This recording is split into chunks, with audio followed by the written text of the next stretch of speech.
Well, welcome back. Our final segment with Ron Shultis from the Beacon Center, just out with a traffic reduction proposal. It's another thing out there right now, looking at options for improving the congestion in the city after the failed effort, that was voted down. Well, it doesn't mean we're just not going to do anything. Hopefully, I mean, that's the point. We shouldn't just do anything. It's a real problem. Something needs to be done, but we want to make sure that we can do something that can be done quickly and cost effectively. Yeah, I got you. Let's go to Brian. Brian, good morning. Hey, I've been harping on this TIF financing for years, and finally News Channel 5 picked up on it, and the Beacon Institute followed my lead when I started mentioning it.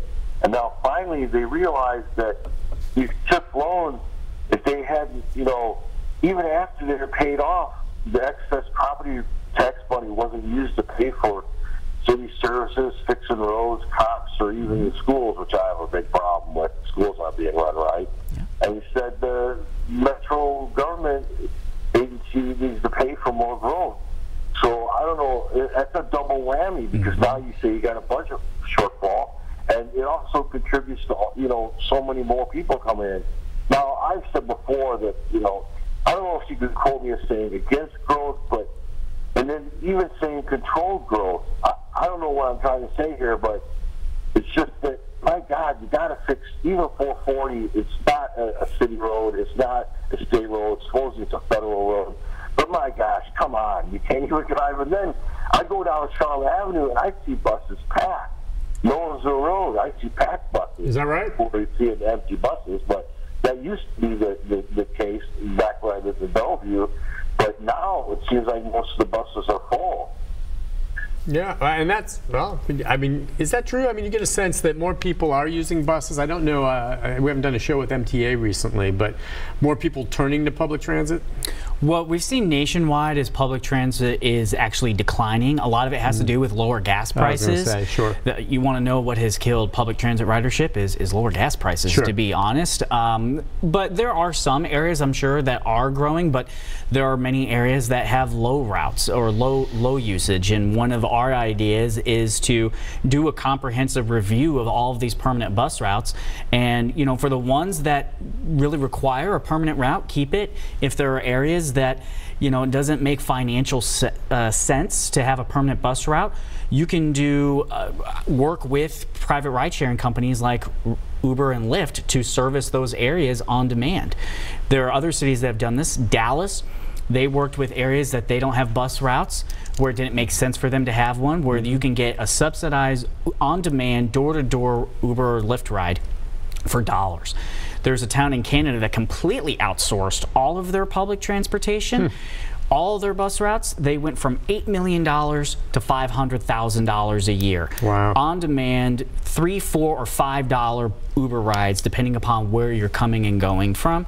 Obviously, it was a very small town, so Nashville can use some permanent bus routes, but for some of those areas where you don't have as much, that's an option to actually save money. Because that was the problem. Buses that sometimes are going into these areas and just having no riders. Yep. Now, the other part with buses, and I know that's a component of everything, and that's important, but what I've always complained, and what most people complain, that really need to be somewhere on time, for sure, and most of us do because you're going to work, is that you're susceptible to traffic. So, again, the idea is, and there are some cities you go to, and you have to stay out of them or you get in trouble, where they have dedicated bus lines. You see it, and it's just for the buses, and they're not susceptible to traffic unless somehow there's a wreck that falls across all the lanes. Right? Now, is there the infrastructure? I mean, I think about how crammed these roads are with parking on the roads and then the double streets and all this, to create an addition. How would you do that? Because really, I think that's the rub. As long as you have buses that are susceptible to traffic flow in that degree, people like me who are open to the idea are not going to take them. I'm just not. And I've taken the buses, and I've done in the past, and it just doesn't work for me. We talked about it earlier. Why would you give it up if you're stuck in traffic? So how would you set up those lanes in the city for buses? Well, an easier and cost-effective way is not necessarily trying to widen downtown streets, because there's only so much you can do. It's to make sure that they don't have to sit at red lights. Okay, you touched on that earlier. Right, our adaptive traffic control system, there are cities where if a bus or an ambulance approaches a red light, it turns green. So maybe you don't have to widen the roads, but you could just say they don't have to stop. And you could change the light lights to where they do that. There are cities where ambulances, as they're approaching a red light, they can press a button and the light turns green for them. You can do that for buses as well. The other idea is more of an express bus route, where I know one of our proposals, the hot lanes, where the express buses don't have to pay that toll. Atlanta does that. Their express bus route ridership has jumped dramatically because they get free access to that toll lane that is constantly cruising at least 50 miles an hour. There you go. So yeah, a hot lane would be, are you suggesting that maybe replacing some of these HOV lanes with so-called hot lanes, and to get into the hot lane, as opposed to just having another rider, you have to pay a toll? You can ride it in for free if you have a certain amount of people. Oh, okay. But if you're a single occupancy vehicle, so if it's just you, you can pay to ride in that lane. So what we're not talking about is taking away lanes. We're talking about converting HOV lanes, or where possible, widening the road with an extra lane and create a hot lane. This creates the opportunity that, let's say you're a single mother and you pay a $2 minute fine if you're late to daycare, right? And you're going to be 10 minutes late to daycare. That's $20. Or you could pay $3 and bypass all the traffic. It gives you that option. And in all the cities that do this, your buses have the opportunity to ride in that hot lane for free. Right. So imagine that's that incentive that you're talking about.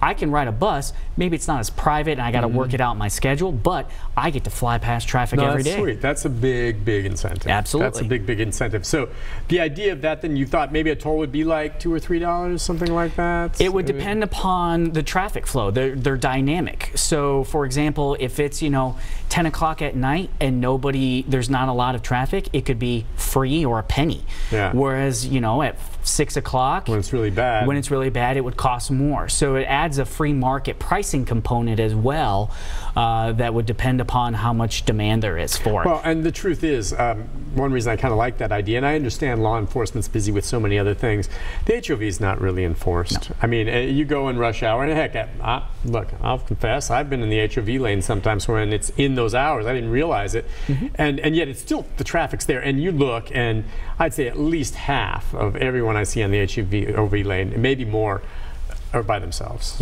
Are by themselves. If you could block that off and then make it more of an incentive, and then a heck of a lot more people, if it's $2 or $3 during rush hour, are not going to go over there. So it'll be wide open. If you want to spend the money, you go. And then the buses have that. Right.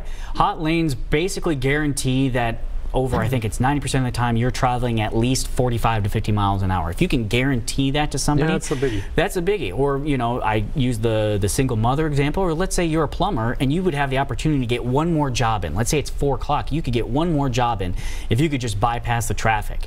Yeah. You could spend a couple dollars to make $100 plus on the back end. So it gives people an option. And even if you choose not to ride in the hot lane, it still helps the general lanes as well, studies have shown. All right, Ron, we just have a minute or two to just wrap it up. As we said earlier in the show, this traffic reduction proposal, you're going to meet with the state at some point, and then hopefully get this in front of the council members and the like.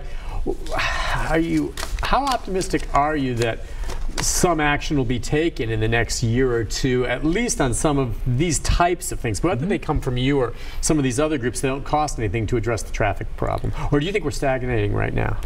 I'm pretty optimistic, because whether or not you were for or against the light rail proposal, as you mentioned earlier, there's a lot of common sense ideas in here, things that don't require raising taxes, that can be done now quickly in the next year or two, that don't have to cost any money or very little money. So hopefully we can build a consensus and a coalition of people that say something needs to be done. Let's start with this before we start talking about billion-dollar proposals. Let's have our politicians earn our trust with our money first by delivering on small action items before we start talking big grand visions. And we think that that idea will catch on. And your thinking is, if they go that route, and that sounds like the direction we're going based on this last vote, is this though enough, or do you think afterwards, if they earn the trust, then we start looking at whatever, as Joe said, is not obsolete, and light rail may be that system. Maybe we think about smart car usage somehow, or whatever. This isn't the end all. Do you still believe at some point there's going to be some kind of dedicated line? I'm not saying necessarily light rail or rail line or something like that will come down the road to the city, or is this, if it was all implemented, all we need? I think this would make a huge difference, particularly things like I said, the adaptive traffic control, hot lanes, ramp meters. Those all make a huge, meaningful difference in every city that they've been done. Okay. But you know, decades from now, we haven't had the opportunity, but autonomous vehicles could solve a lot of these problems as well. So I think, you know, there's something coming down the long run. Technology is going to help us, but this is going to help us in the short run get to that time frame. Ron, thanks. Listen, I mean, some of these, they make sense to me anyway, and I hope we act on them. Appreciate you coming on and talking about this. We'll follow and see what happens. You bet. Take a break. Be back with a programming note about tomorrow right after this.